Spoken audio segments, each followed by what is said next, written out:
পুরা সময়টা জুড়ে আমরা রাসেল ভাইপার সাপের ভয়ে আতঙ্কিত অবস্থায় ছিলাম। এখানে শুধু রাসেল ভাইপারই যে থাকতে পারে তা কিন্তু না, এখানে কিন্তু আবার কিং কোবরাও থাকতে পারে। এই যে দেখেন এইখানে ফ্লোর একদম ভেঙে গেছে এবং এখানে জলাশয় তৈরি হয়েছে। পুরা বাড়িটা অত্যন্ত সুন্দর ছিল, কিন্তু বর্তমানে এখানে খানাখন্দ হইয়া বিভিন্ন জায়গায় জায়গায় পানি জমছে, এমনকি ছাদ দিয়েও পানি পড়ে। তবে এখনো এই যে জানালার কারুকাজ কিছুটা হইলেও দেখা যায়। এই যে পানির মধ্যে দিয়ে মোরা হাঁটতে আসি, এই যে মাছও আছে, আপনারা দেখেন মানে মাছ দৌড়াইতে আছে সুন্দর। এই যে সুন্দর মাছ আছে, মাছ দৌড় দিল, ধরার চেষ্টা করল। এই যে দেখেন সব ভাঙ্গে ভাঙ্গে রয়েছে, যে কোনো সময় এই বিল্ডিংটা ধসা পড়তে পারে এবং খুবই ঝুঁকিপূর্ণ। ফ্লোরগুলো দেখেন ফাটলইছে, সব যে কোনো সময় ভাঙ্গে চুরিয়ে পড়বে। এই যে দেখেন এই জায়গায় সব ভাঙ্গে চুরিয়ে পড়ছে এবং যে কোনো মুহূর্তে বাকিটাও সব ভাঙ্গে যাইবে। দেখেন এইখানে নিচে যাওয়ার সুরঙ্গ আছে, আপনারা দেখেন, কিন্তু এখন সব ভাঙ্গে চুরিয়ে পড়ছে। আর এই পাশেও সব ভাঙ্গে চুরিয়ে গেছে, যে কোনো সময় ধসা পড়তে পারে। আর এখানে গাছ জ্বালাইছে বিল্ডিং এর উপরে। হ্যাঁ, আদা রসুন পেঁয়াজ যা যা আছে আপনার দ্বারা সব দেন। আচ্ছা, এই জমিদার বাড়ি সম্বন্ধে আপনি কি জানেন? জানতাম আগে এখান থেকে কোনো মানুষ জুতা ভাই দিয়ে আটতে পারতো না, ছাতি মুড়ে দিয়ে আটতে পারতো না, তার শাস্তি হইতো। আজকে আমরা চলে এসেছি ঝালকাঠির বিখ্যাত কীর্তিপাশা জমিদার বাড়িতে। চরম অযত্ন অবহেলার কারণে খুবই ঝুঁকিপূর্ণ অবস্থায় পড়ে রয়েছে এই রাজকীয় জমিদার বাড়িটি। আজকে আমরা জানবো এই জমিদার বাড়ির সম্পূর্ণ ইতিহাস। তাহলে চলুন শুরু করা যাক। দর্শক মন্ডলী, মোরা এখন বরিশাল চৌমাথা চলে আসছি। বরিশাল থেকে কেমনে ঝালকাঠি যাওয়া যায় সেটা আপনারা দেখামো। তবে এইখানে মোগলগে আজকে আছে আমার প্রিয় চাচা, ছোট চাচা। আসসালামু আলাইকুম, কেমন আছে চাচা? ওয়ালাইকুম আসসালাম। ভাতিজা চলো, সময় নষ্ট করব। মোরা এখন অটোতে করিয়া রূপাতলি বাস স্ট্যান্ড যাব। বরিশাল চৌমাথায় কোনে মোরা 10টা ভাড়া দিয়া এখন রূপাতলি বাস স্ট্যান্ড যাইতে আছি। ওইখান থেকে মোরা ঝালকাঠির বাসে উঠবো। বরিশাল ট্যুরের আজকের পর্বে আমরা ঝালকাঠির কীর্তিপাশা জমিদার বাড়িটা ঘুরাই গেরাই লইয়ামো। এই উদ্দেশ্যে মগো ভাইয়ের বাসায় দিয়ে এখন রূপাতলি বাস স্ট্যান্ডে যাইতে আসি। কি নাম তোমার? নাম মোহাম্মদ সাইনা হলাদার। ভালোই চলতেছে না অটো ব্যবসা? মোরা এখন বরিশাল সিএমবি রোড ধরিয়া বরিশাল মেডিকেলের পাশ দিয়া সরাসরি রূপাতলি বাস স্ট্যান্ড চলে যাচ্ছি। মুই যখন ছোট আসলাম তখন এই সিএমবি রোডটা 1996 সালের দিকে তৈরি করছে। কোরিয়ানরা হেইকালে এই রোড তৈরি করতে যাইয়া আশেপাশের যত কুত্তা আসলে সবগুলা খাইয়া হালাইছিলে। মোরা এখন রূপাতলি বাস স্ট্যান্ডে চলে আসছি। এক্সের বাসের পেপে এখান থেকে সরাসরি বাসে উঠে মোরা ঝালকাঠি চলে যাবো। ঝালকাঠি টিকিট কত করে? ঝালকাঠি কত করে? দুইটা 40 টাকা। এখানের সিট খুব চাপাচাপি, কোন রকম বইয়া মোরা ঝালকাঠিতে আমাকে যাইতে পারলেই হয়। এখান দিয়ে ঝালকাঠি মাত্র 17 থেকে 18 কিলোমিটার পথ, আর যাইতে সময় লাগবে হুদা 35 মিনিট। বরিশালগণে ঝালকাঠির রাস্তাটা অত্যন্ত চমৎকার, কোন রকমের ভাঙ্গাচুরা নাই, একদম ফ্রেশ রাস্তা।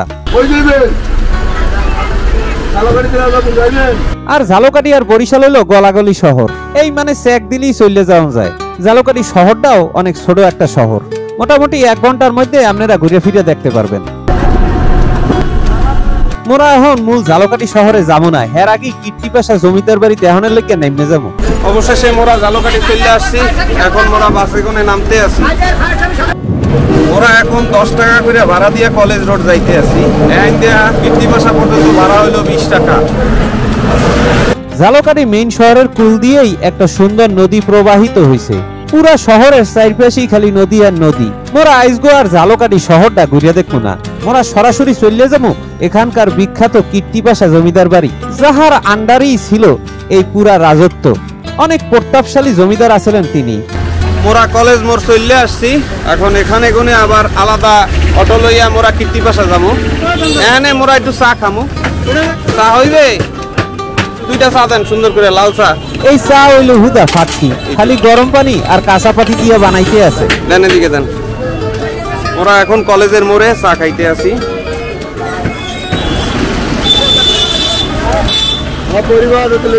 মোরা এখন কীর্তিপাশার অটোতে চলে যাবো। মানে কতক্ষণ লাগে যাইতে? 20 মিনিট। 20 মিনিটের মধ্যে চলে যাওয়া যাবে? 20 থেকে 25 মিনিট। ভাড়া কত? 20 টাকা না? কলেজের মোড় থেকে মোরা কীর্তিপাশা জমিদার বাড়ি যাইতে আছি। আমরা এখন গ্রাম্য একটা রাস্তা ধরিয়া কীর্তিপাশা জমিদার বাড়ির উদ্দেশ্যে যাইতে আছি। এই পুরা জালকাঠি শহরটাই একটা গ্রাম্য পরিবেশ, তাই গ্রাম কিন্তু মোর খুবই ভাল লাগে।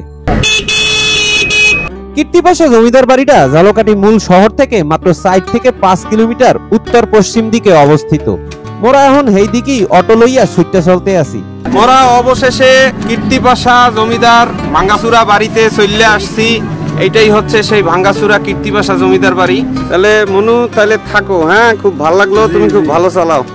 এই জমিদার বাড়ির নাইমেই মোরে যেটা সবচেয়ে বেশি আকৃষ্ট করলো সেইটা হইলো এই জমিদার বাড়ির দেয়ালে দেয়ালে গাছ জ্বালাইছে, এবং ছোটখাটো কোনো গাছ না, বড় বড় সাইজের বট গাছ জ্বালাইছে এখানে, যেটা দেখতে অতীব চমৎকার, অনেকটা জঙ্গলের মধ্যে পড়িয়ে থাকা বাড়ির মতো। ওই যেরকম বিভিন্ন সিনেমায় মোরা দেখছিলাম জঙ্গল বাড়ি ঘুরতে যায়, সেইরকমের একটা জঙ্গল বাড়ি আর কি। এই কীর্তিপাশা জমিদার বাড়ি মূলত 100 বছর আগে প্রতিষ্ঠিত হয়েছিল। 19 শতকের প্রথম দিকে বিক্রমপুরের রাজা রামগুপ্ত সেন এই এলাকায় একবার পরিদর্শনের জন্য এসেছিলেন। তখন এখানে এসেই তার এই কীর্তিপাশা এলাকাটি অত্যন্ত পছন্দ হয়ে যায়। তারপরে তিনি তার 2 ছেলের জন্য 2টো জমিদার বাড়ি এই অঞ্চলে নির্মাণ করেন। পূর্ব দিকের এই বাড়িটি 10 আনা বড় হিস্সা জমিদার বাড়ি নামে পরিচিত ছিল, আর পশ্চিম দিকের অন্য একটি বাড়ি 6 আনা ছোট হিস্সা জমিদার বাড়ি নামে পরিচিত ছিল। বড় ছেলের জন্য এই জমিদার বাড়িটি জমিদার তৈরি করে দিয়েছিলেন, আর ছোট ছেলের জন্য ওই ছোট জমিদার বাড়িটি তৈরি করে দিয়েছিলেন। কিন্তু দুঃখজনক হলেও সত্যি, এই বাড়িটি যেমন ধ্বংসাবশেষ হিসাবে কঙ্কাল রূপে এখানে দাঁড়িয়ে রয়েছে, আর ওই বাড়িটার অস্তিত্ব সম্পূর্ণরূপে বিলীন হয়ে গিয়েছে। জমিদারের মৃত্যুর পরে তাদের পরবর্তী প্রজন্মকে এখানে বিষ খাইয়ে হত্যা করা হয়, আর তার স্ত্রী জমিদারের সাথে একই সাথে মৃত্যুবরণ করে। তাদের 2 জনের সমাধি এখানে রয়েছে কোনো এক জায়গায়, কিন্তু কোথায় সেটা বলতে পারছি না। যেহেতু তারা হিন্দু ছিল, সম্ভবত তাদের সৎকার এখানেই করা হয়। আচ্ছা, এই জমিদারের বাড়ির মালিক এখন কেরা? কেউ আছে? আর কোনো মালিক নাই, আর সম্পদ যে যেমনে মন চায় হে ভাগ করে খায়, সরকার খায়। তাই এই যে তোমরা সুপারি করতে যাও এখানে, এটা তো জমি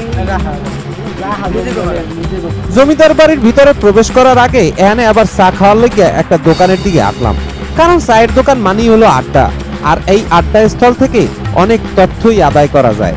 কাকু 2টা চা বানাই দেন আমারে সুন্দর করে, রং চা, রং।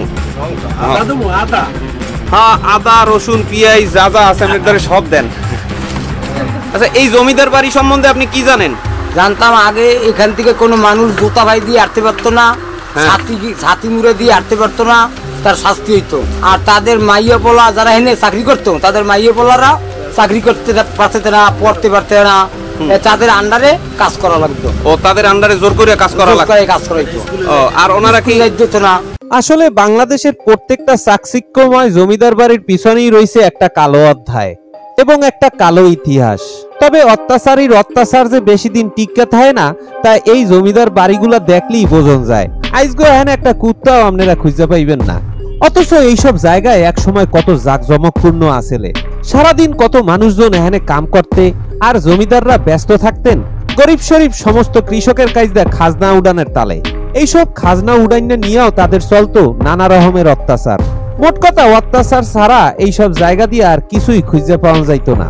বাংলাদেশে খুব অল্প সংখ্যক জমিদারই দয়ালু প্রকৃতির আছেলেন। মোরা এখন জমিদার বাড়ির ভিতরে ঢুকে পড়ছি। এইগুলা ছিল থাকার রুম, যা আজকে খুব জরাজীর্ণ অবস্থায় পড়ে রয়েছে, এবং প্রত্যেকটা জায়গায় জায়গায় গাছ হয়ে গেছে। যে এইদিকে গাছ ঝুলে রয়েছে সব জায়গায়, এবং খুবই ঝুঁকিপূর্ণ অবস্থায় রয়েছে। এই যে উপরে দেখেন বড় বড় গাছ হয়েছে। সরকারের তরফ থেকে তেমন কোনো সংস্কারের উদ্যোগ না নেওয়ার কারণে এই জায়গাগুলা একদম ভাঙ্গে ছড়িয়ে গেছে এবং খুবই ঝুঁকিপূর্ণ। এইগুলার দরজা জালনা সব কাঠের আসলে, সব খুললে লইয়ে গেছে। আপনারা যেমন দেখতে পাইতেছেন, জনগণে বহু আগে এগুলো সব খুললে লইয়ে গেছে। এখনো পুরানো কাঠের এই স্ট্রাকচার এখানে দেখতে পাওয়া যায়, এবং বুঝতে পারা যায় এগুলা সব লোহা কাঠ দিয়ে বানানো হয়েছিল, যা এখনো ভাঙ্গা পড়ে রয়েছে। কতটা অযত্ন অবহেলায় এই বাড়িটা পড়ে রয়েছে দেখেন আপনারা। অথচ এক সময় এখানে পাইক, পেয়াদা, প্রজা, রাজা সবার সমাগমে এই বাড়িটা সবসময় সরগরম থাকতে, আর আজকে এরমের পড়ে রয়েছে দেখেন, কাদা জমিয়ে রয়েছে। ওরা এখন এই ঝুঁকিপূর্ণ সিঁড়ি দিয়ে উপরে উঠবো, অত্যন্ত ঝুঁকিপূর্ণ। তারপরে দেখি কি অবস্থা, কপাট টপাট সব ভাঙ্গে গেছে, এখানে কিছুই অবশিষ্ট নাই, জায়গায় জায়গায় ভাঙ্গা, খুবই ঝুঁকিপূর্ণ অবস্থা। এই যে দেখেন সব ভাঙ্গে রয়েছে, যে কোনো সময় এই বিল্ডিংটা ধসা পড়তে পারে এবং খুবই ঝুঁকিপূর্ণ। ফ্লোরগুলো দেখেন ফাটলইছে সব, যে কোনো সময় ভেঙে চুরিয়ে পড়বে। এখানে জায়গায় জায়গায় কুলুঙ্গি আসলে, এগুলো ওয়াল শোকেজের মতো আসলে, এর ভিতরে বিভিন্ন জিনিসপত্র থুইতে সেই আমলে 100 বছর আগে। এই পাশে আর একটা ঘর আছে, দেখেন এগুলো খুবই ঝুঁকিপূর্ণ অবস্থায় ফাটলইছে, যে কোনো সময় মাথার উপরে ভেঙে চুরিয়ে পড়বে, তখন তাল্লতুল্লা ফাইটটাও যাইতে পারে। আপনারা সাবধানে আসবেন এখানে যদি কেউ আসেন। আসলে বর্তমানে এই কীর্তিপাশা জমিদার বাড়িটা খুবই ঝুঁকিপূর্ণ অবস্থায় আছে। এখানে এলাকার 2-1টা পোলাপান ছাড়া তেমন একটা দর্শনার্থী এই জায়গাটা দেখার জন্য আয় না। বিল্ডিং এর ভিতরে ভিতরে বড় বড় গাছ জ্বালাইছে। এই যে দেখেন এই জায়গায় সব ভাঙ্গে চুরিয়ে পড়ছে এবং যে কোনো মুহূর্তে বাকিটাও সব ভাঙ্গে যাইবে। আর এখানে দেখেন এটা নিচে যাওয়ার একটা সুরঙ্গ আসলে না সিরিয়ালে, হ্যাঁ মোরা এখন কইতে পারতেছি না, কারণ ভাঙ্গে চুরিয়ে পড়ছে এবং সরকার কতটা যত্ন খাতির করে এই জায়গার, হ্যাঁ আপনারা কিন্তু দেখেই বুঝতে পারতেছেন। দর্শক মন্ডলী, এই জায়গাগুলা সব ভাঙ্গে চুরিয়ে গেছে। দেখেন এইখানে নিচে যাওয়ার সুরঙ্গ আসলে, আপনারা দেখেন, কিন্তু এখন সব ভাঙ্গে চুরিয়ে পড়ছে। আর এই পাশেও সব ভাঙ্গে চুরিয়ে গেছে, যে কোনো সময় ধসে পড়তে পারে। আর এখানে গাছ জ্বালাইছে বিল্ডিং এর উপরে, পুরা বিল্ডিং এর দেয়াল জুড়ে অসংখ্য গাছ জ্বালাইছে। যদিও এই গাছগুলা ফটোগ্রাফিতে অত্যন্ত চমৎকার আসে, কিন্তু বিল্ডিং এর স্বাস্থ্যের কথা চিন্তা করলে এইটা বিল্ডিং এর জন্য খুবই ঝুঁকিপূর্ণ একটা ব্যাপার স্যাপার। মোরা এখন দোতলা দেখিয়া নিচের দিকে নামতে আসি। পুরা বিল্ডিংটা আয়রন স্ট্রাকচার দিয়ে বানাইনো হয়েছিল, যেগুলো বর্তমানে খইসা খইসা পড়তে আছে। আর কয়েক বছর পর আপনারা আইয়া এখানে আর কিছু খুঁজে পান কিনা হইয়া সন্দেহ। এটা একটা স্টোর রুমের মতো কিছু একটা আসলে। আর আমরা এখন সিঁড়ি দিয়ে নামতেছি, সেই ঝুঁকিপূর্ণ সিঁড়ি যেদিনকে আপনাকে উঠাইছিলাম, কলজেটা হাতে লইয়া উঠছি, এখন কলজেটা হাতে লইয়া আবার নামে আইলাম। যাক, আল্লাহ আমাকে সহি সালামতে রাখছে। এটা পিছনের দিকের সিঁড়ি আসলে, আপনারা দেখেন। এই পাশে আবার আরো একটা বাড়ি আছে, মানে এই মূল বাড়িটার বিভিন্ন অংশ এখানে আছে, সবগুলাই জরাজীর্ণ অবস্থায় পড়ে রয়েছে। আপনারা যেমন দেখতে পাইতেছেন, এক সেট প্যাক্কা, হাঁটাটাও মুশকিল এই জায়গায়। বর্তমানে এই জমিদার বাড়িটার অধিকাংশ অংশই ভাঙ্গে চুরিয়ে গেছে। তারপরে এর পাশে রয়েছে প্রসন্ন কুমার মাধ্যমিক বিদ্যালয়, নাট্যমঞ্চ এবং হলরুমে রয়েছে কমলিকন্দ নবীনচন্দ্র বালিকা মাধ্যমিক বিদ্যালয়। আর মূল জমিদার বাড়ি ও দুর্গা মন্দির লতাপাতা জঙ্গলে জরাজীর্ণ অবস্থায় পড়ে রয়েছে। মোরা এখন জমিদার বাড়ির পিছকুলে আছি। এই দিক দিয়েও জমিদার বাড়িটা অত্যন্ত চমৎকার। কতটা সুন্দর কারুকাজ করিয়া যে এই জমিদার বাড়িটা বানানো হয়েছিল, হেইয়া আপনারা এখনকার ভাঙ্গা অংশ দেখিয়া উপলব্ধি করতে পারতে আছেন। ভাঙ্গা অবস্থায় দেখতে এই রুমের, তাইলে যখন এটার জৌলস আসলে হেইকালে যে দেখতে কতটা সুন্দর আসলে, হ্যাঁ আপনারা কল্পনাও করতে পারবেন না। মোর মাথায় আসলে কিছুতেই ধরে না যে এই রুমের একটা জমিদার বাড়ি এত শান শৌকত করিয়া হ্যাঁ কেমনে তৈরি করছিলে। আসলে কত টাহা হ্যাগো আসলে। বর্তমান যুগেও যদি আপনি এই রুমের একটা বাড়ি বানাইতে যান, তাহলে রাজার গোলাও ফসা হয়ে যাইবে। আসলে মানুষের পিঠে কতটা কষাঘাত করিয়া হেরা যে এই টাকাগুলা জোগাড় করিয়া এই রুমের ভোগবিলাস করতে, হ্যাঁ আল্লাহ মাবুতি ভালো জানে। এখানে খুব কম পর্যটকই ঘুরতে আসে, মাঝে মাঝে স্থানীয় 2-1 জন এখানে ঘুরতে আসে। এই জায়গার সৌন্দর্যে তারা বিমোহিত হয়ে যায়। ভাই আপনারা ভালো আছেন? এই মাঝে মাঝেই দেখতে আসেন এইখানে না? ও, ভালো লাগে এই জায়গাটা না? তো সরকার এইটার উন্নতি করলে একটু ভালো হইতো। যাক, আমরাও আশা করি সরকার এই জায়গাটার একটা উন্নতি করবে। মোরা এখন বাড়ির অন্য একটা অংশে ঢুকতে আসি। এই জায়গাটা পুরাই অন্ধকার, মনে করেন যে একেবারে গর্তই রয়েছে বড় বড়। এই যে দেখেন, খুবই জঘন্য, এবং উপরে ছাদে গনে বৃষ্টির পানি পড়তে আছে। অত্যন্ত চমৎকার ছাদ, সোয়াই সোয়াই পানি পড়তে আছে, এবং এতই আন্ধার কিছুই দেখা যাইতে আছে না, আফসা আফসা যা দেখা যায়। যাই হোক, ভয় করতে আছে, কোনানে কি আছে কিছু দেখতে পাই না, আবার সাপকোপ আছে নাকি আল্লাহই ভালো জানে। পুরা সময়টা জুড়িয়া আমরা রাসেল ভাইপার সাপের ভয়ে আতঙ্কিত অবস্থায় ছিলাম। এখানে শুধু রাসেল ভাইপারই যে থাকতে পারে তা কিন্তু না, এখানে কিন্তু আবার কিং কোবরাও থাকতে পারে। এই যে দেখেন, এইখানে ফ্লোর একদম ভাঙ্গে গেছে এবং এখানে জলাশয় তৈরি হয়েছে। পুরাই ভাঙ্গাচুরা একটা বিল্ডিং, যে কোনো সময় মাথার উপরে ভেঙে পড়বে। কিন্তু এই ছাদের কারুকাজটা কিন্তু আমার কাছে বেশ অসাধারণ লাগছে, দেখেন আপনারা। এবং কার্ভ শেপে তখনকার সময় এই ছাদ তৈরি করা হয়েছে। এদিকে দেখেন বারিন্দার অবস্থা, প্রচন্ড পানি জমে রয়েছে পুরাটার মধ্যে, দেখেন বৃষ্টির সময়। এদিকে যাওনের পথ আছে, এই পথ দিয়ে আমরা যাইতে আছি। কিন্তু পুরা বাড়িটা অত্যন্ত সুন্দর আছিল, কিন্তু বর্তমানে এখানে খানাখন্দ হইয়া বিভিন্ন জায়গায় জায়গায় পানি কমছে। এই যে দেখেন, সব জায়গায় এমনকি ছাদ দিয়েও পানি পড়ে। তবে এখনো এই যে জানালার কারুকাজ কিছুটা হইলেও দেখা যায়, এই দেয়ালগুলো সুন্দর কারুকাজ করা আছে। মোরা এখন পানির মসজিদ দিয়ে হাঁটতে আসি।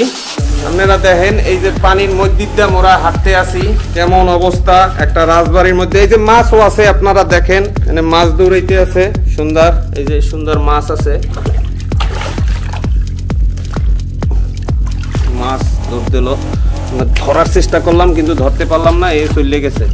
যাই হোক আমরা এই পাশে যাই, এই পাশে আরো বেশি পানি, দেখেন একটা গর্ত হইয়া বেমালা পানি। আর এই পাশে জমিদার বাড়ির অংশটা আরো বেশি সুন্দর, আপনারা দেখেন ওইখানে বারিন্দা আছে, এখানে দেখেন রুমের মধ্যে গাছ হইছে সুন্দর। এখানে উপরে ওঠার সিঁড়ি ছিল কিন্তু সেগুলো সব ধ্বংস হয়ে গেছে, পানি ঘোলা হইয়া যাওয়ার কারণে আমরা এখন কিছুই দেখতে পাইতেছি না। এখানে বড় বড় গর্ত, সামনে আর যাওয়া যাইবে না, সুতরাং আমরা এই পাশ দিয়ে যাওয়ার চেষ্টা করি। চারপাশে বিশাল জঙ্গল হয়ে গেছে, আর কোনো জায়গা নাই। মোরা এখন এখান দিয়ে বাইর হব। মোর চাচারে লইয়া মোরা এই জমিদার বাড়ির অন্ধকূপ থেকে কোনো কষ্টে জান্ডা লইয়া ফিরে আইছি। আইজগর মতো কীর্তিবাসা জমিদার বাড়ি বেড়ান এহানি শেষ করতে আসি। মোরা এখন মিয়াবাড়ি মসজিদে যাবো, যেটাকে বলে মিয়াবাড়ি জমে মসজিদ। মোঘল আমলে ওই মসজিদটা তৈরি হয়েছিল। চলেন সেই মসজিদটা দেখি, ওইটার সৌন্দর্য দেখি, ওইটার ইতিহাস ঐতিহ্য সম্বন্ধে মোরা কিছুটা জানার চেষ্টা করি। তাহলে চলেন আমাদের যাত্রা আবার শুরু করি।